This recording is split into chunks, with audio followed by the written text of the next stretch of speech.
Hey, what's up guys? Today we're going to take a look at the single leg hip thrust. So the hip thrust is done with the upper back on the bench.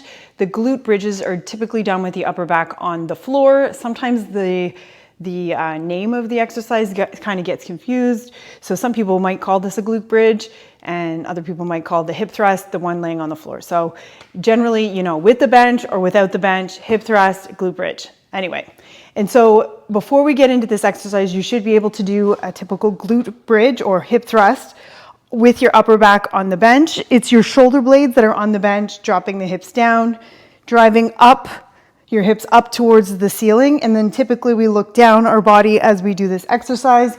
Give yourself a nice ugly double chin in order to do this. Brace your core tight.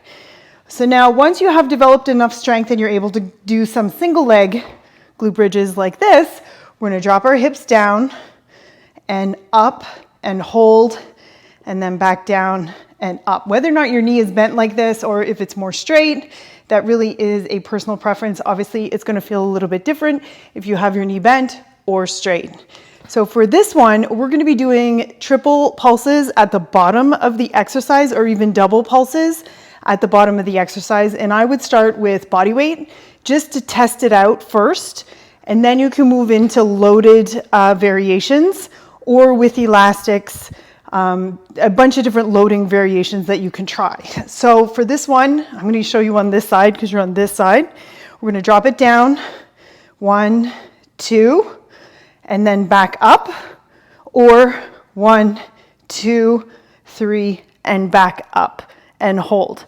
Now, if your neck gets fatigued, you can always hug your neck and drive up and hold, making sure that you're keeping your core tight. And when we drop down, we still squeeze the glute. Little pulses, 1, 2, 3, and then drive up and squeeze and hold. Weight-wise, with the foot in front, I'm not pushing through my heel. It's more of a mid foot, right in that midline of the foot versus all heel or all toes. 2, 3, and up. So this is how you perform the single leg glute bridge with either a double pulse at the bottom or a triple pulse. When you're ready to load, we can start with dumbbells. This is a light dumbbell.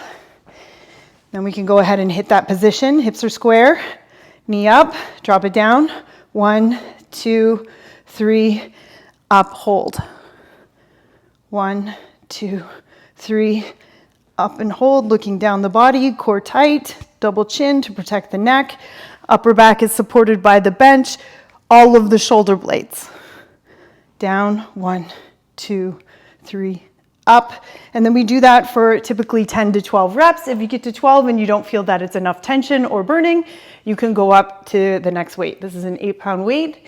You could try 10 and then you try 12, and then that's how you progress. This is the single leg.